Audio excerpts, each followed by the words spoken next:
I'm going to answer some of the most common fitness questions according to ChatGPT. So the first question is, should I eat before or after a workout? So you should eat before and after a workout. I mean, before a workout, you should be eating something that's like fast-acting carbs. I like to eat rice cakes and maybe have a coffee or an apple, something that gets into your system quickly and your body can just get a bunch of sugar, but not just like, packs of sugar, but something that's, semi-complex and organic, but will get you sugar quickly. So you don't want to eat something like, a bunch of pasta before a workout, because that's going to sit in your stomach. Like, you should be eating that like, let's say 2 hours or 3 hours before a workout, but directly before a workout, you should be eating something that's easy on your stomach. Some people, if you can eat a banana is really good, or an apple. Some people just say it upsets their stomach, but if you can do that, that's what I would do. And then after workout, you should be eating all day, obviously. But directly after a workout, that's where I'd have something like a protein shake. I usually have like a yogurt, like a high protein yogurt, and then mix a scoop of protein powder in there with some maybe oatmeal like ahead of time, so it kind of becomes overnight oats, but midday oats, I guess. And then maybe some, granola or something like that, and then some fruit in there too if you can. But that's what I would eat before and after a workout. The next question is, how many meals a day should I have? I would have, in the US at least, most people have breakfast around, anywhere between 6 and 8. So I'd have a breakfast. I'd have lunch around noon, a mid-afternoon snack, and then dinner and maybe something small after dinner. So that's like 5 times of eating. But somebody like me, I work out all the time and I need more calories. So I'll have, my breakfast, I'll have a mid-morning snack, I'll have lunch, I'll have a mid-afternoon snack, dinner, and then an after dinner snack. But each thing is, high in protein, or I'll have like fruit and stuff, not only for the energy, but for the, vitamins and minerals you can get from that stuff. So the answer is, basically, how many times a day can you eat spread out so that you don't feel tired, you don't feel hungry, and you're getting enough calories and not overeating? So person to person, kind of. What's the best diet for fat loss? The best diet for fat loss is honestly the diet you can stick to.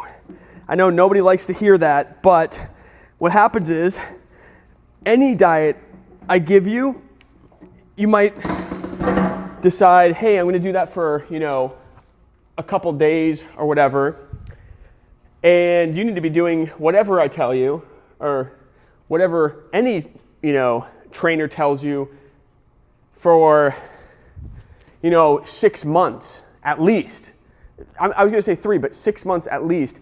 And the thing is, a couple things I would say though is, if you're really looking to lose fat, I would say get rid of bread and pasta altogether. And I know people are going to say, or you could think, but if I'm tracking it, blah, blah, all that stuff, but you're not. Maybe you are, but most people are not tracking it, and they're overeating on stuff like bread or Oreos or any of those, silly snacks. We just call them silly snacks, because I was doing the math the other day, trying to find, I don't really like cookies that much, but I was still looking at them, and something like Oreos, I don't know off the top of my head, so don't quote me on this, but like 3 to 4 cookies was like 140 calories, and then you could eat something like an apple for like 60 to 80 calories. So you could have 2 apples, which most people wouldn't finish a whole apple because it's, boring or whatever they want to call it. It's just a lot of food. You could eat a whole, container of Oreos and be fine. So the question is, best diet for fat loss: high protein, high fiber, low, really dense carbs like pasta and bread.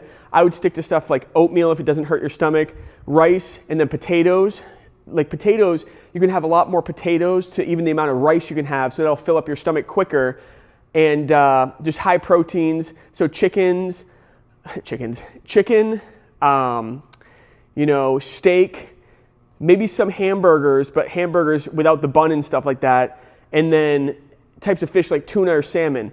But keep the protein high, keep the really dense carbs low that are like, easy to eat. High flour foods, high processed foods. Because something like a flour, think about that. Like, okay, so there's this thing. You can make, pancakes out of oatmeal. And what I found is you have to grind up all the oatmeal so it makes all the oatmeal into a powder. That's essentially what flour is. So you're taking a bunch of food and making it super easy to consume a lot of it. And that's why it's so bad for you. Not because it's like bread is bad. It's because you're taking all this wheat, or like if you were doing the oatmeal pancakes, you're taking like the amount of oatmeal you'd have in a week and making it into like one sitting. So that's the point. So keep the processed foods low.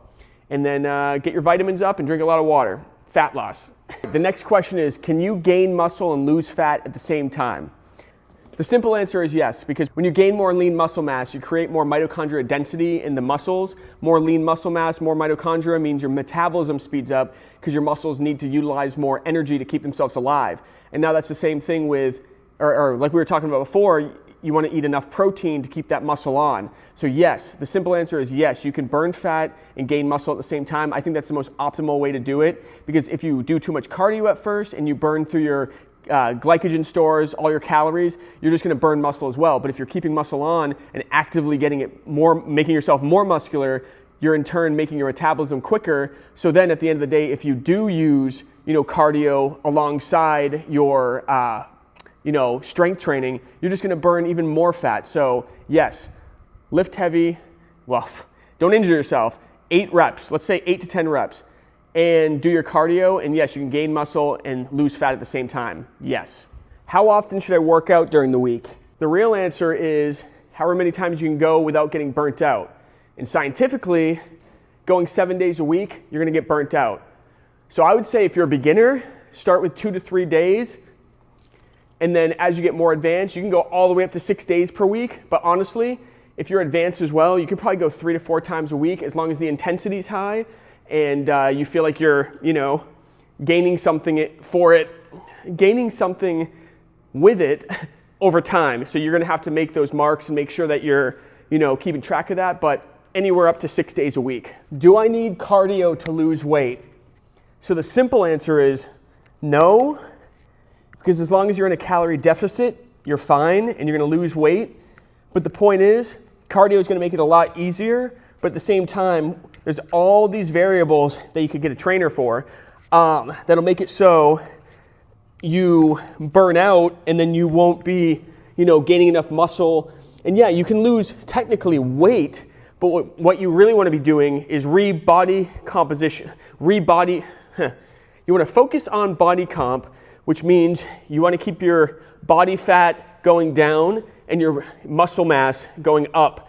I mean, to an extent. You don't want to, obviously some people don't want to be Arnold Schwarzenegger, but you probably couldn't anyways. No, I'm just kidding. But the point is, cardio is a tool to help you lose fat and lose weight, but it's not the only way to do it. I would say doing a lot more strength training would be the smart way to do it. What's better, free weights or machines? Hands down, free weights are better. But even right now, I'm contradicting myself now. But certain things like cables, I don't know if I consider that a machine. But to begin with, I would say completely use free weights. Because one of the things is, especially with like barbell bench press, I don't know if you have a friend or if you do it, where you're pushing the bench press up and one arm's going up faster than the other. If you switch to free weights where you have a dumbbell in each hand, there's no way you can let your, left hand go along for the ride while your right one is the stronger one. Most people are righties, that's why I say it like that, where you'll push the bar and it's mostly your right arm is the one taking all the weight. So the left arm's just doing nothing. But if you have free weights, like 2 different dumbbells, there's no way that'd be possible. So you'll be able to strengthen both sides better. Now, as you get better as a lifter, sometimes it's nice to use a machine because it helps you, single out a couple muscles that you can't single out as easily other places, but free weights all the way. How long does it take to see results? So honestly, for a new person, you'll get some newbie gains, meaning your body's not used to working out at all. So you're gonna see some gains pretty quickly, but those are very first 2 weeks, you'll be yeah, man, I'm seeing some tone and stuff. But to see some, long lasting results that other people start to mention, I'd say 3 to 6 months. Now, if you're an experienced lifter and you stop for a while and then start lifting again, you could see, results within a couple weeks to a month where it's oh yeah, you got a big portion of that muscle memory to do the work for you. But that's why it's so important just to make fitness your, lifelong routine, because you don't want to lose that muscle mass. So simple answer, 3 to 6 months.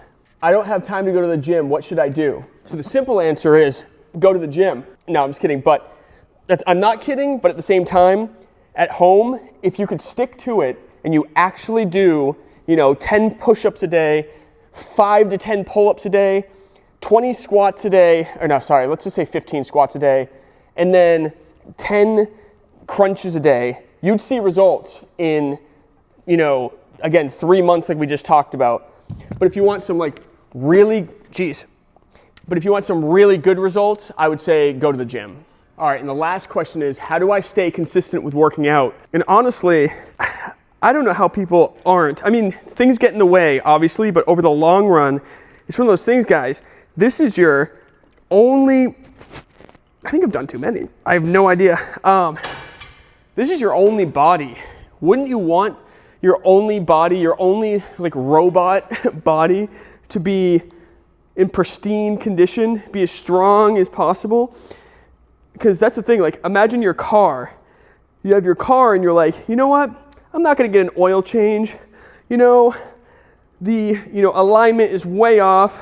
They've already told me that it doesn't drive, it doesn't whatever, but I'm just gonna push it around. It's like, you can literally work your body. And I know from a certain standpoint, it's like some people are starting from a very difficult first spot or whatever you wanna call it, like being obese or, having some type of illness or whatever. And I completely understand that. But the point is, staying consistent, it's like you have to start and you have to fall in love with it and just continue to do it. It's like, I was just thinking somebody that's really, let's just say cars, somebody's really into cars, and it's kind of a joke, but they don't stop talking about it, blah, blah, blah, whatever it is. It's like you have to be that way with fitness and just fall in love with the process. And if you can't do that yourself, that's why somebody would hire me. I have so many clients that come in and they're like, man, I know what to do, and you tell me exactly what I would probably do on my own, but I don't do it on my own.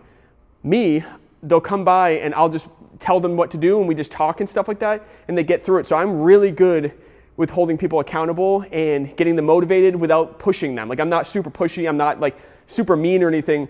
I just get talking, you just gotta do some stuff. And the other thing is, a lot of the time people overdo it. They think they need to be bench pressing 200 pounds every time, or if you were a long-term lifter and you go back to it, if you're not hitting your old personal record, your old PR, you feel like you're a failure and you're like, oh, I'm so bad now. But it's literally start from the bare minimum. If you start pulling a weight and it's 5 pounds, I have people all the time saying man, this is pathetic, this is no weight at all. It's doesn't matter. This is where you need to start, and eventually you'll get there. If you start investing money, I don't know about, a lot of you guys hopefully are investing in your 401k, your retirement and everything like that. And when you first start putting money into it, it's oh man, $100 here, $100 here, once a month or whatever, and you're like, oh man, it's nothing. Then you look, a couple years, 5-10 years down the road, and you're like, man, I got 20, 50 grand in there. And then as you go on and you look at compound interest calculators, you're gonna be a millionaire by the time you're 65, no matter what. That's the same thing with fitness. You have to put in a little bit a day. It doesn't have to be $100, hopefully for most of you, isn't something that's oh shit, if I needed $100, wouldn't have it, you'd figure it out. So put that, mentally, energy-wise, the energy during your day, put $100 worth, well, actually if we broke it up, whatever the math is, put a little bit a day to working out. And like I said before, could start off with 3 days a week, 3 out of the 7 days a week, just putting in a little effort, and over time you'll build up, and then all of a sudden you're gonna get somewhere and you're gonna be like, wow, I'm so happy I did this. That's how you stay motivated. Just keep pushing through, and maybe even find some YouTubers. Hopefully you found my page and you're getting motivated here, but there's other pages to get motivated. I just wanna help everybody get into a strong, healthy, confident state in their life where they feel confident in themselves and they're strong and they're gonna live as long as happy as possible. So if that's you, let that be your motivation, and just keep watching these videos, and honestly comment, well, not honestly, but if you don't mind, comment below other questions you have or other video ideas, and go over to my website and sign up for personal training, because I take on a lot of clients. I have some availability still. I have a lot of online positions or online spots open, kind of. But if you want to work with me, just hit me up. Peace.